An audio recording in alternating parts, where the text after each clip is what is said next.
And now to some breaking news. As you heard in a CBS News special report a few moments ago, the Justice Department has just indicted another one of President Trump's so-called political enemies. John Bolton served as national security advisor for a portion of the president's first term. And now he's been indicted by a grand jury, and he faces charges of mishandling classified documents. Doug Williams following the story from our newsroom, and he joins us from there with the latest. Doug.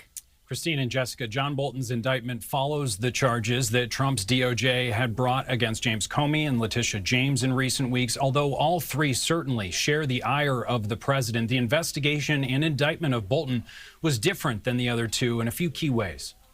In the years after John Bolton was fired as national security advisor during President Trump's first term in 2019, Bolton became a vocal critic of the president and was accused by the first Trump administration of divulging classified information in his 2020 memoir, The Room Where It Happened. 5 years later, in August of this year, Bolton's Maryland home was searched by FBI agents. And Thursday morning, CBS News learned that DOJ officials in the District of Maryland were seeking an indictment in front of a grand jury, signaling their belief that they have sufficient evidence to charge Bolton with the mishandling of classified documents. The Trump DOJ's efforts to indict Bolton follow the charges it has already brought against former FBI Director James Comey and New York AG Letitia James, both mentioned directly by the president in a Truth Social post on September 20th, asking for the help of Attorney General Pam Bondi in cases against them and demanding that justice must be served now.